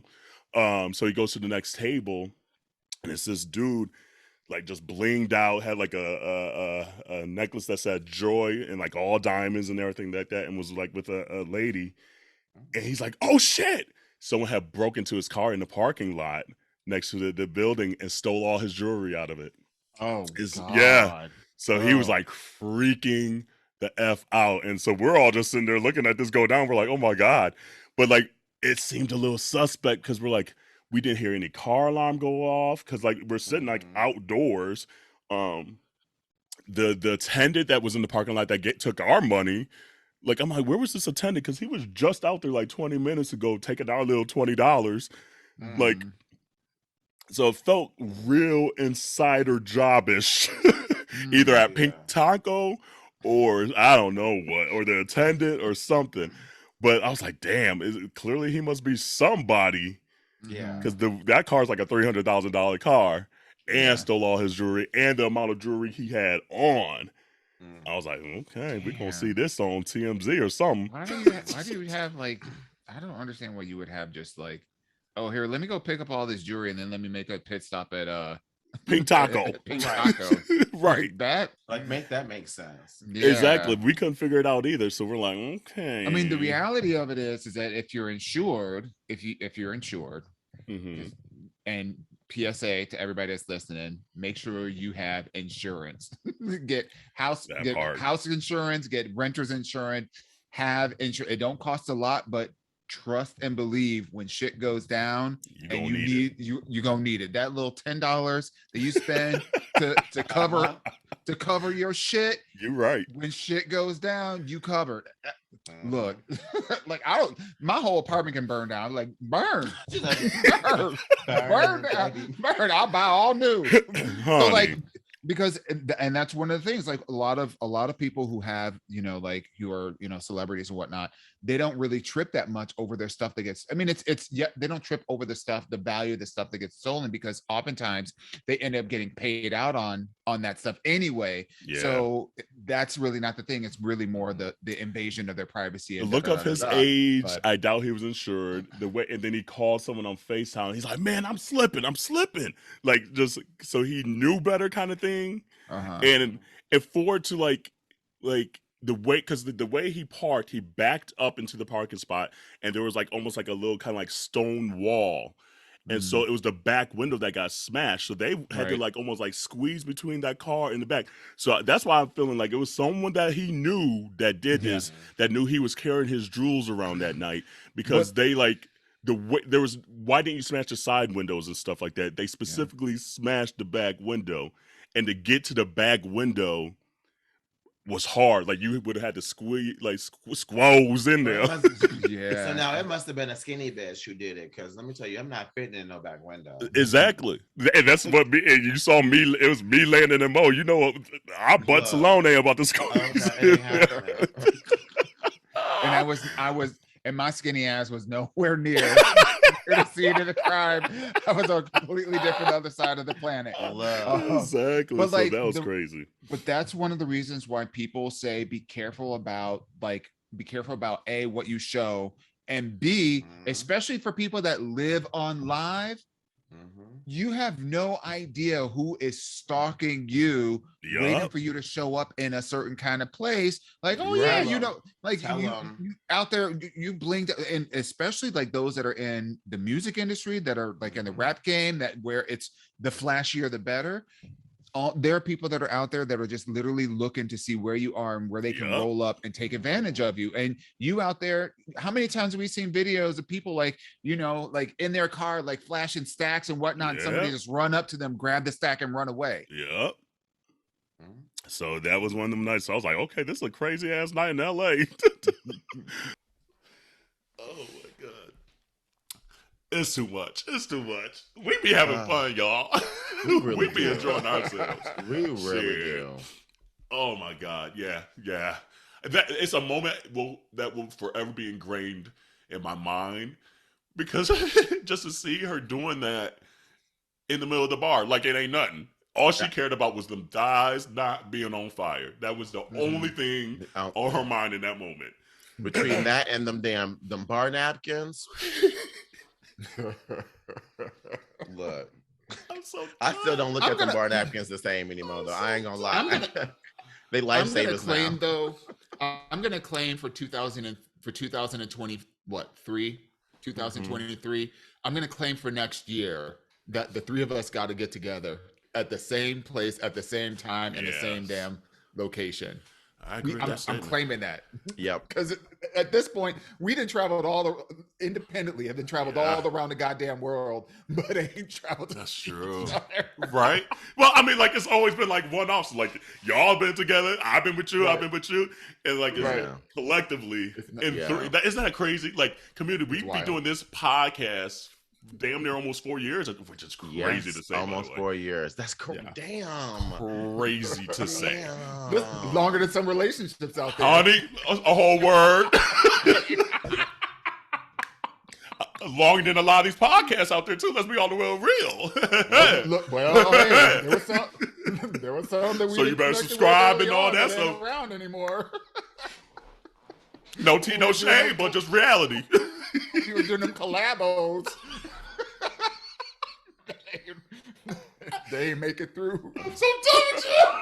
We were just celebrating Jesus yesterday. What happened to that spirit? We were just celebrating Jesus. We said that hateration back in this dancery today. December 26th, ho. We keep it real. I'm so done. I'm so done. I'm so done. Anyway, I don't even know what to go from there. I don't even know what I was saying. Let's just acknowledge who our community really appreciated as one of our best episodes. Oh man, yeah, and it's still. We said at the drum. It's still mind-boggling that it occurred. It's still mind-boggling that she took time out. Because here's the thing: like looking back now, she was clearly gearing up with a lot of stuff in queue, like that was coming up. So she was busy, booked and busy. And so for her, remained booked and busy. Yeah. And so for her to find time, and then we had to reschedule it, and then to record a little later than she normally does. She was all in, and to be that flexible with us, right? That part. Yeah, it's huge. So that's the behind the scenes stuff that a lot of the community doesn't even know, or isn't privy to. Just some of the behind the scenes stuff for her to be that flexible with us. Thank you. Forever grateful. It's still the surprise for me. The fact that y'all didn't say nothing. No. I said, you know what? I knew I could trust my girls. I could tell them some shit, and they ain't gonna say shit because they didn't say shit to me. No. So you know what? That's it got close. It got close to being ruined. Landing. I wasn't gonna say anything. I think we said it before. Yeah, we said it before. I know, but I wasn't gonna be bringing it back up. Yeah. You said, I thought she knew. How? I just told you 2 minutes ago she didn't know. Look, let me tell you, I want to know something that's so funny. That every time we record, Fizz is normally in the room off camera. Who's like, let me see if somebody's gonna be in there today. I just want just to be sure. I want to make sure that I see that for myself. see, if we can't even tell Fizz to be like, okay, someone's gonna be here because Fizz Drill gonna be like, what the fuck are you doing? Why are you dressed up? Yeah. But yeah, so the next segment is part of that community. We put out there, we wanted to know what your favorite moment of the year. Michelle, overwhelmingly, the information that came back was your favorite moment of the year. And quickly, so we've had amazing guests throughout the year. We purposely kind of dialed back a little bit this year of how many guests we had, because 2020 and 2021 was a lot, but we wanted to kind of get our names out there, et cetera, et cetera. But Brandon, thank you. Marvin, thank you. Z, Michelle, again, thank you. Corey, Craig, that episode. Yes, that was a good episode. What do you call Okay then? Jaden, Braden, and Okay then? Yeah, Okay then. Yes. Fucking hilarious. Quentin, I love that episode. I've listened to that episode again. That's a very good episode. Dr. Quentin Morris. And just a different view on just, again, the spectrum of being Black and queer, to be in that classical world. Awesome moments. But like you said, Dawon, here's Michelle. It's great. Yeah, I love it. Okay, quickly, before we get out of here, we do a segment called Curiosity, and it's just to kind of get either us to know us a little better or the guests a little better, and just kind of quick light of this or that, or the first song that comes to mind. Okay, let's see here. I put down, and gentlemen, if you think of anything off the top of your head, spot them out. Okay. Heart to Yours or Journey to Freedom? Oh, I gotta answer it? Uh-huh. Mm-hmm. Journey to Freedom. Ooh, okay. What was the growth? What was the ladybug about on the cover, by the way? The ladybug was just about I guess just what what it symbolizes. Okay. You know, so that's just to me what it was. It was a nice the little private growth, moment. It almost sounds like yeah, a little bit. yeah, Okay. yeah. Okay. And Okay. ladybugs would always appear Oh. random places, Yeah. you know, as well. So Mm. for ladybug to be on your shoulder is, you know, kind of a Good sign. random place. Yeah. Mhm. Yeah. Yeah. Okay. Yeah. Let's see here. Survivor or Destiny Fulfilled? Ooh, you tried it.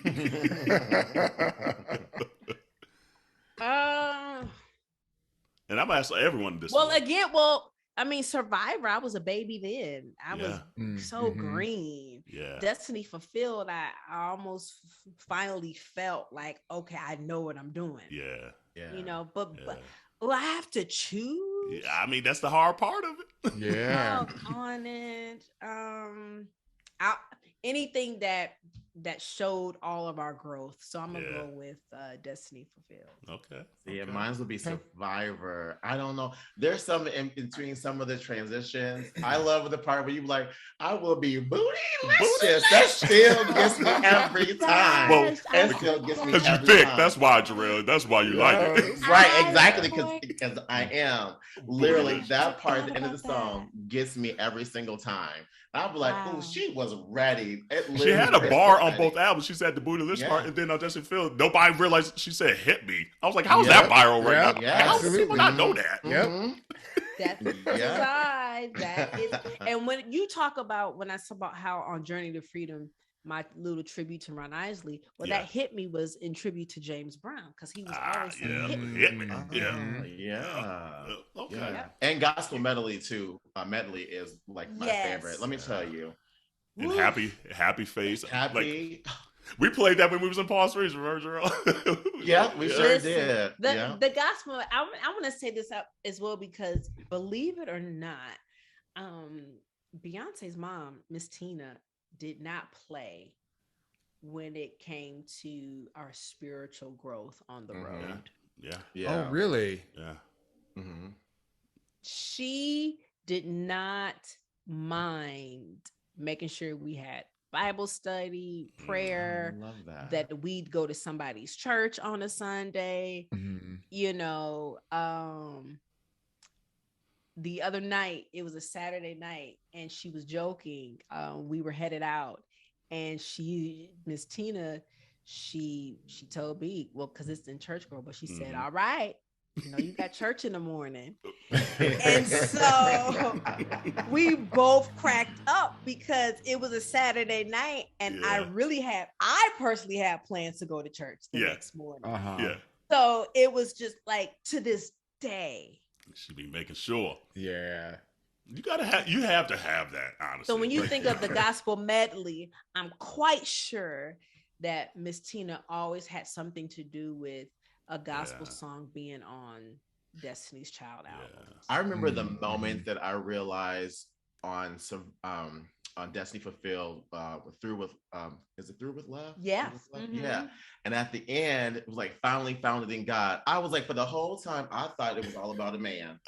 And when I tell you I was delivered, I said, oh, I don't need a man. I got God. I got God. And you got yourself. And I discovered this 8 years later after a bad breakup.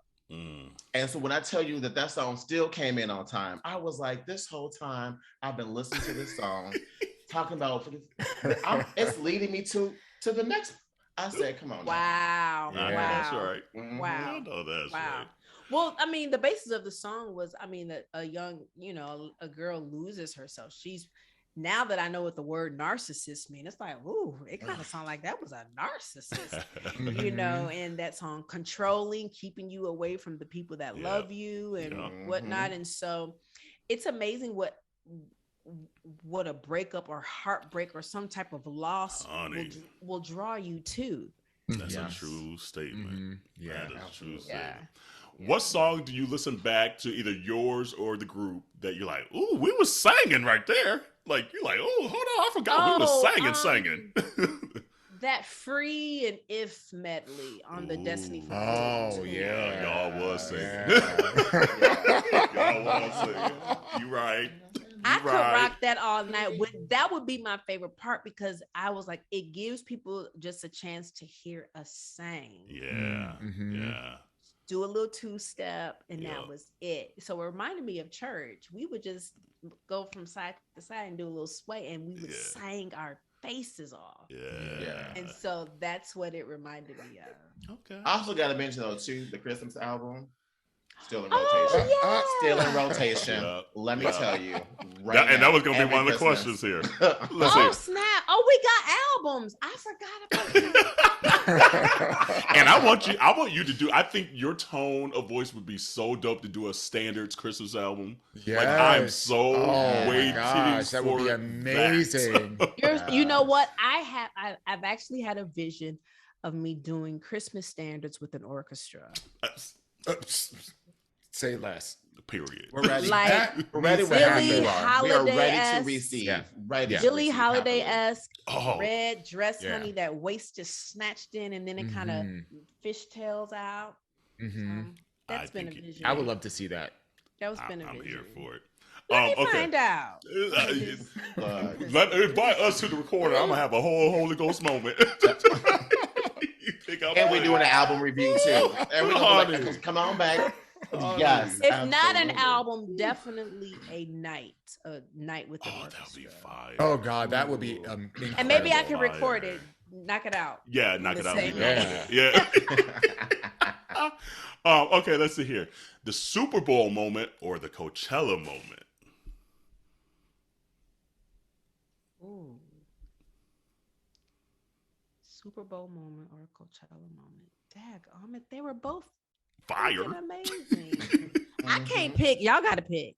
I can't pick. The only way I would say Coachella is because lose my breath, the way y'all walked down the street and then y'all did that thing again down the Coachella. I'm like, that's my favorite Oh. Destiny Child Done. moment. Yeah. Because y'all was Absolutely. walking. You hear me? I'm Yes. like, we need to Walking. ensure that walk for like Y'all was Oh, absolutely. walking. millions. Absolutely. Actually, in our group, we like to walk in the bars like that. We We'd be in the middle of the bar. We would separate the crowd and we would just Right, like that. No, that's right.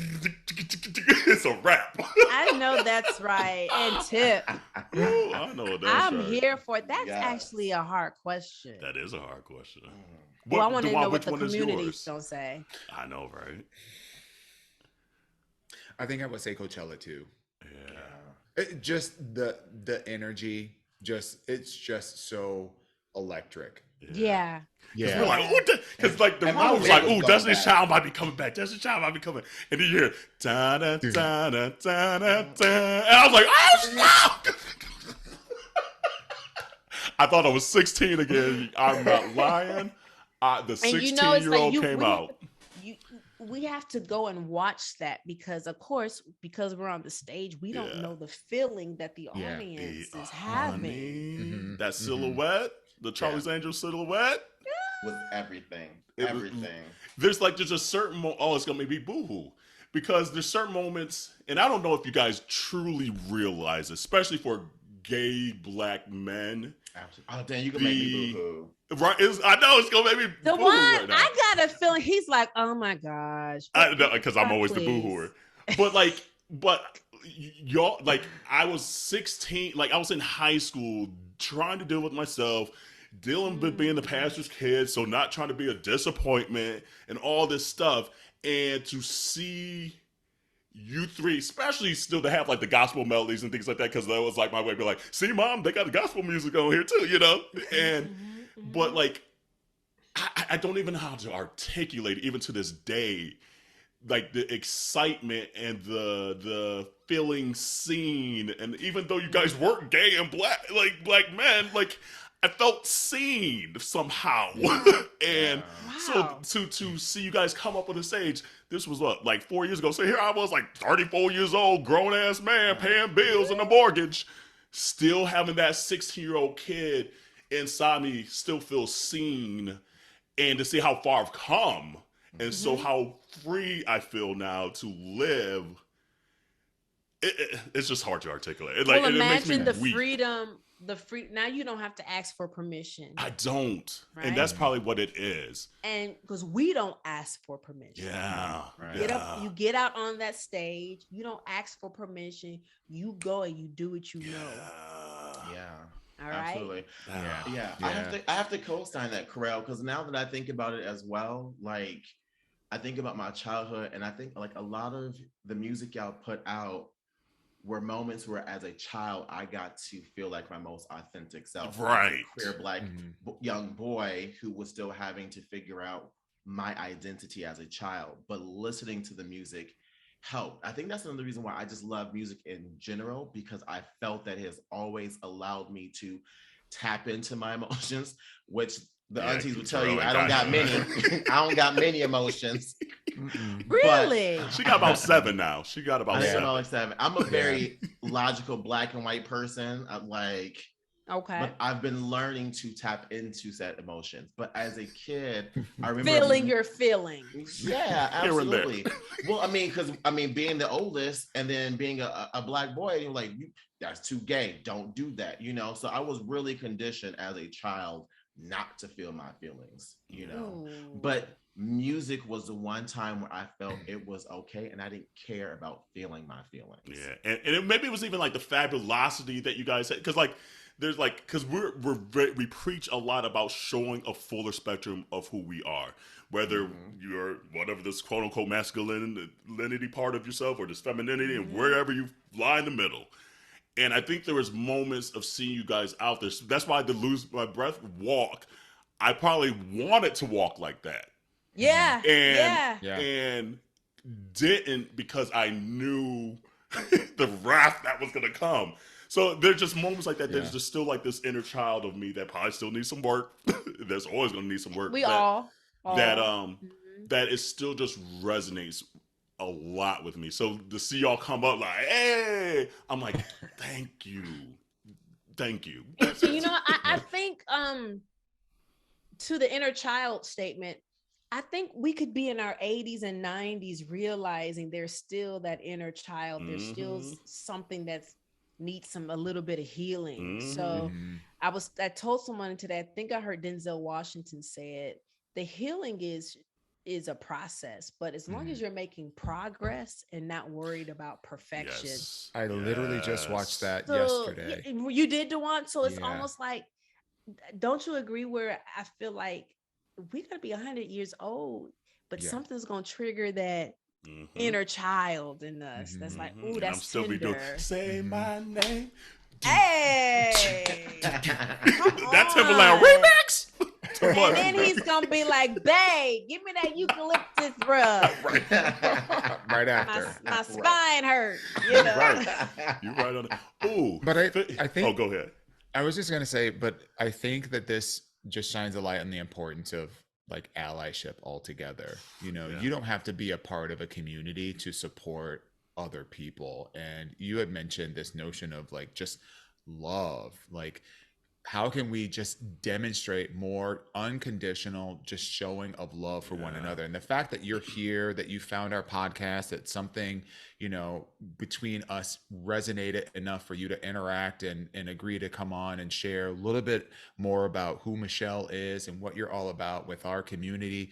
It just means so much to us personally, but also I think about all the people that are listening to this podcast and will listen to it for how many years it'll be out there, and knowing that we're touching souls with this conversation. Absolutely. Gosh, how should I say this? Because I grew up in church. Y'all obviously know my love for gospel music, but some of the most pure love and acceptance that I've received has come from the LGBTQ plus. Am I saying it right? Right. Close enough. Yes. There's a lot of letters. Yeah. I will never forget. Yeah. I will never forget at one time, promoting my dance album. And which is fire, by the way. It is. Thank you. This was 2008. And it almost She had the asymmetrical body. it's Sorry. about And by the anger. way, one of our listeners, one of our really good friends, Jarrell Owens. Hey, girl, she wanted to find out when you will be coming out with another dance record because, Oh honey, Lord, delayed It it. was. y'all be Even if it's saying like a dance, dance, even then if it's like a jazz. dance gospel like album, like Yeah. no one's done that. Like A that would be dance fire. gospel? Yes, would be fire. Fire. We'll See- see. See? We will see about that. But I can only. You shouldn't wait for someone to give you love before you reciprocate it. But Yeah. it's just the love that y'all have given me for 22 years. Yeah. It's gonna be 22 more. I wouldn't dare act. I Right. wouldn't dare. I would not dare act like the support of all the genres of music that I've done, including with Destiny's Child, that y'all weren't there Yeah. and no part of it. Yeah. I wouldn't dare. We I received wouldn't that. dare. Yeah, We I received told that. y'all already. Vessels of light and I love love. that. That's I love y'all that. mission. That's what Yes. y'all are. With some laughter, okay, a few And read some hand- downs. and- Oh, you and some know. hand claps. Right. Okay. Okay. Okay. Favorite Monica song? Since she's saying back up for Monica, what was your favorite Oh. Monica song? Angel of Mine.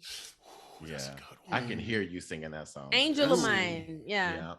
Angel of Mine. I would walk around singing that song before I even thought I'd get a phone call to Yeah. sing background for her. And that was in 1999 that I was a vocalist for Monica. Yeah. Clark Sisters or Mary Mary? You tried it now. Right, I know. I know.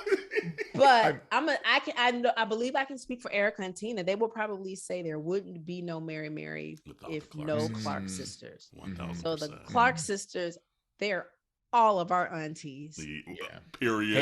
Paved the way. Period. Okay. Here shows you how like strict my parents were for even gospel music to see how far Kerel has come in life. They thought the Clark sisters for the longest was like too secular, so I had to almost sneak and listen to the Clark sisters at time. The only one that they let me, like the first memory of music in my life is Clark Sisters, You Brought the Sunshine. So that's why I played it. Like when I got married, my mom and I's dance was the Clark Sisters. For literally the first memory of music. But I remember there's certain albums we'd go to the Christian bookstore, and that's when you can listen to the tape cassettes in the Christian bookstore, family bookstore, and I'd be sneaking and listening to the Clark Sisters. In the And it was like- contemporary section. And right in the contemporary gospel section. And my mom would not let me buy it because she thought it was too secular sounding. And we had to go with more like the I don't even remember, like the James Clevelands and the Dottie Peoples of the world.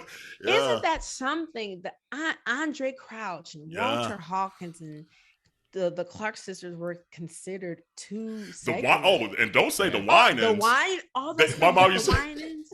Mom, I'm sorry that I'm telling on you. She listens to the podcast now, by the way. But she'd be like, ooh, that don't even say God in it.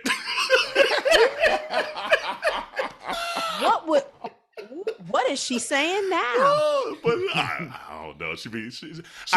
She dope. She dope. She Yeah. and she's come such a long way, and that's like a whole nother conversation for another day. But yeah, I'll never forget. And I'm telling this now. I'm like, oh, remember you wouldn't even let me listen to like the Clark sisters or nothing. And I used to like try to sneak in. So that's why even like a Destiny's Child again, I would sneak in the albums because I'm like, oh, let me listen to these harmonies in here too. Okay. Harmony, yeah, and be like you said, Mama, I'm gonna just listen to the gospel. Just this is gospel medley. Yeah. See, they got a gospel medley, Ma. My mother wasn't really a fan of R&B and pop music back in the day. Really? We could only really listen to gospel music, but I was like, but Dad got all this R&B and pop. He had heavy metal in the basement in these milk crates of albums, and it's like, but my daddy did say, he said, don't let your mama fool you. So I said, maybe she's Don't let your mama fool you. maybe she's the church girl. Ooh. Go ahead, Mama. Don't hurt nobody. Hey. You can be my daddy if I want to. Want to. You can be my daddy. Rest in peace. My dad has went on to be with Jesus in 2020, know but that's I will right. never forget. He was like, Don't let your mama fool you. Ooh, I know that. Ooh, she was telling on your mama. Okay, we'll do like 2 more. Let's see here. Grilled cheese or grilled P&J? Oh, grilled cheese, Okay. Okay. but Let's see. regular peanut butter and jelly. Regular peanut butter. Yeah, I don't like the grilled peanut butter and jelly either. But it's something about that peanut butter when it melts on that toasted It's bread, not- though. Mm-mm. It's not given. Yeah. No. Mm-mm. Okay. Oh, see, I like doing a toaster. Let it pop up. Peanut butter on the bottom when it's a little warm. Put a little bit of jelly on top. Honey. Nope.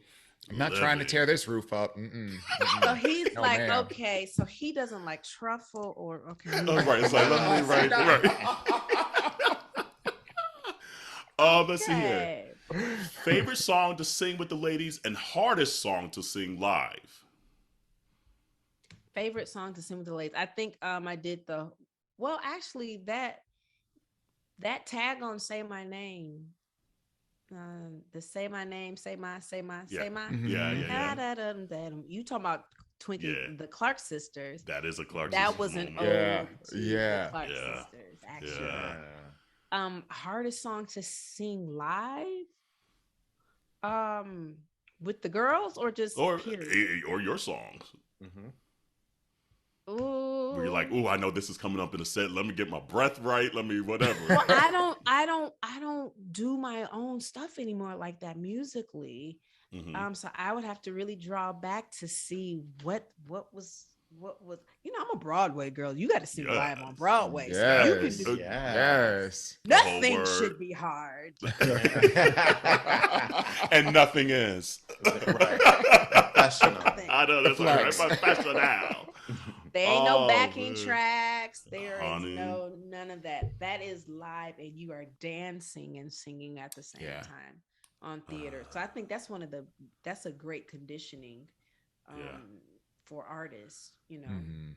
Yep. I'm trying to think of a good last one here. The NBA All-Star Game National Anthem or the NFL Kickoff National Anthem? NFL kickoff national. Who The did one the you just did national like last year. Apparently not that one. Right. She said the NBA.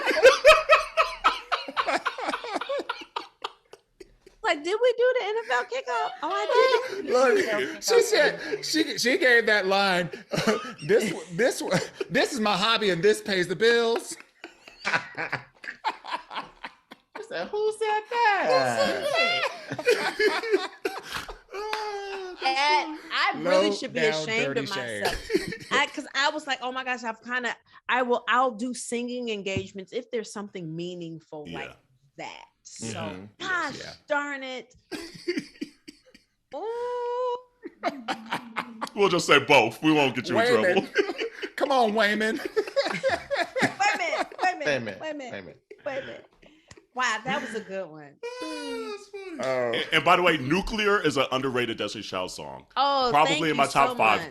Probably No, I in my love top 5 Destiny. nuclear. I love Yeah. nuclear. And nobody Nuclear plays for it. sure. I play it probably once a Yeah. month. Yeah. Yeah, that was a good one. That was a good song. Right? Right? Okay. Woo. You know, and she was like, that curiosity segment was cool to kind of get a little what she deems is on her mind. You know, a lot of times we say what we love, but she's like, But she's "Ah, like, we had a whole Christmas You're album. right. I was like, yeah, girl.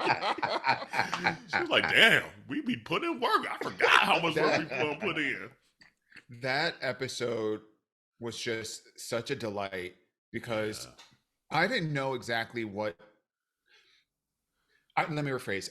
I was expecting a softer version of Michelle. Yeah.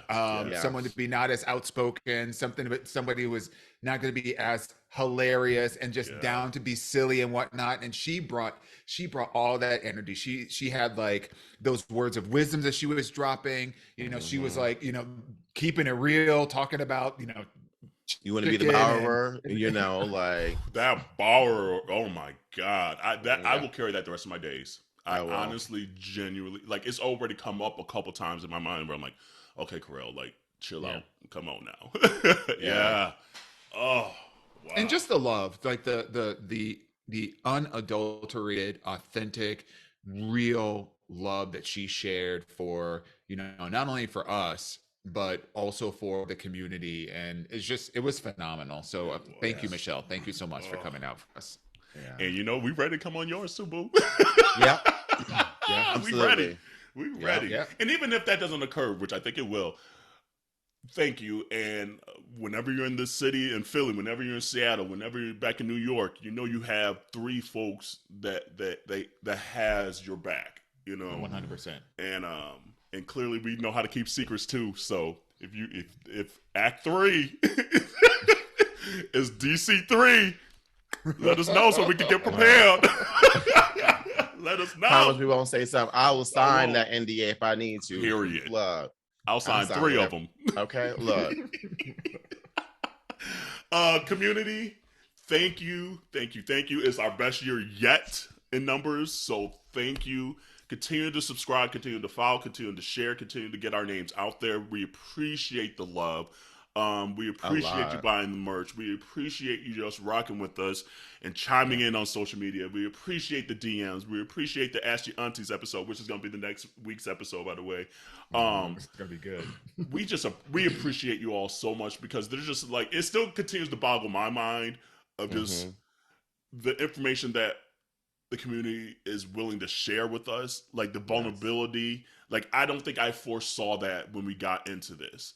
And I don't take that lightly, and I know you two don't take it lightly at all either. Community, y'all are dope. It really is. And honestly, like you said, we've been growing. This was the first year that, like, well, granted, 2 of them years, you know, we were in COVID, Honey. but like, no, like this was the first year, like, where I would go out and like someone randomly would have been like, "Oh, hey, auntie," like, I was like, hey, like I was at a bar. And somebody was like, they were too close behind me. And I turned around and I was like, oh, damn, back up. And he was like, don't drag me on the podcast. And I was like, so you better get to stepping. No, I'm kidding. Because we were at a drag show and I was like, damn, I'm like, give me 50 feet. Right. I'm like, this bumper is here for a reason, okay? He said, back up to the bumper, baby. It's dope. The love. It's just simply the love. It's incredible. Because it's those moments that I sometimes forget because I get so lost in the joy that I get doing this with you two that I forget that we're also putting something out there for other people sometimes. Yeah. And so when people respond, you know, and they are in our DMs or what we want y'all to continue to do is like respond to the posts that, you know, Kerel be putting his back up and, you know, to engage with y'all, you know, you can like, share, you know, comment or something. You know, but like, just put right, something. That's all we need.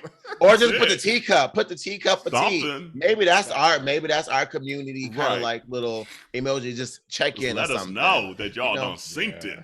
Right.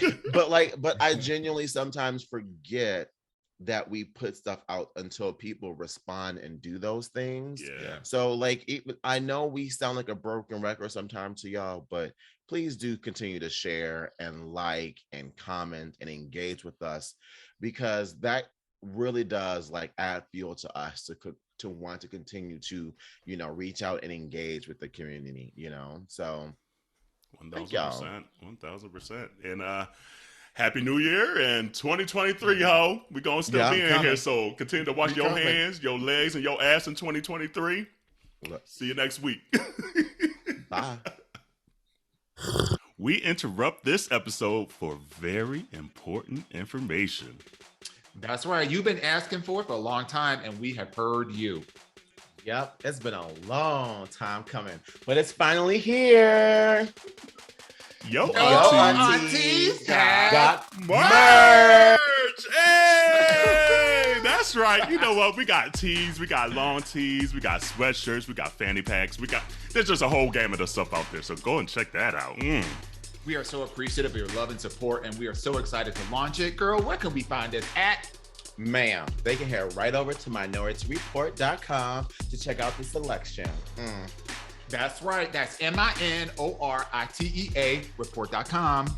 Woo! I'm about to go get me some myself.